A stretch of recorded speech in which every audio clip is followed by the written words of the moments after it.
So we have just in part 3 of the tutorial, we covered rows 2 and 3 of the pattern as per, this is page 3 of the printed pattern, and we've covered row 2 and row 3.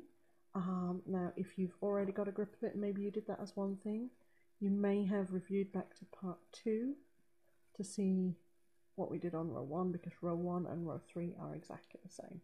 We've knitted all the A stitches and we've purled all the B stitches, and again for me the A is my yellow and B is my blue. So hopefully at the end of 3 rows what you've got is quite an established background, okay, and this is going to be the background of the finished blanket design.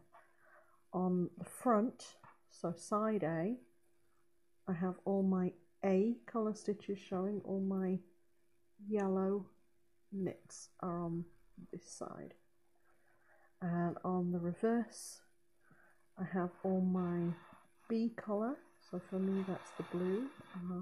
Doesn't matter what colours you're using, the principle is the same.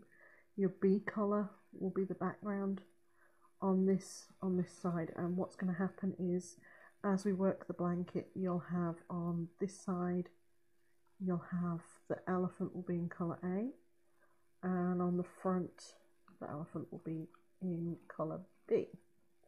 So just a quick tip for you going back to the chart, okay, I know the standard thing, if you will, is that knitters centre the patterns for themselves, and I know that loads and loads and loads of knitters can do it without thinking.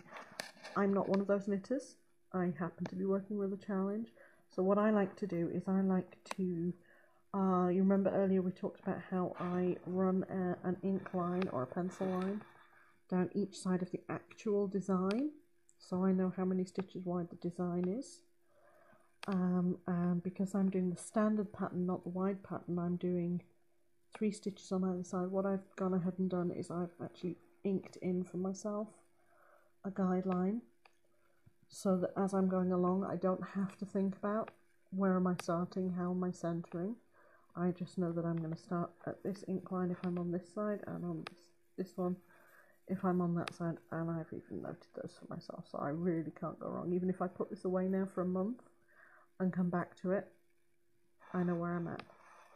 So I've just done 1, 2, 3 rows, and I have finished up with my yarn is over here.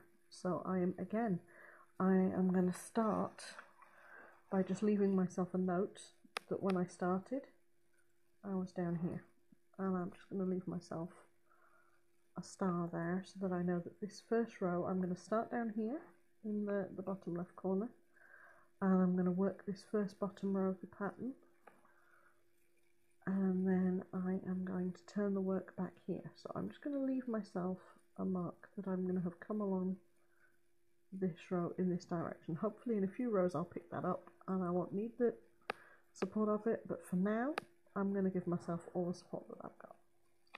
So we're going to go ahead and turn the work. So now, okay, we face the other way to the pattern. That doesn't have to scare me because I know that I was here.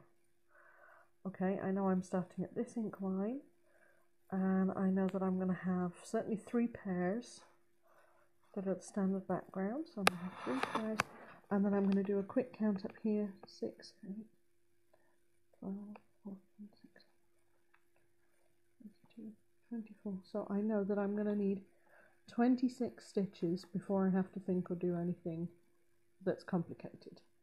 So I'm going to go ahead and I'm going to do 26 pairs of stitches, so a knit and a purl, and then I will see you back here to work the coloured portion of the chart that's going to give us the bottom of the elephant's feet.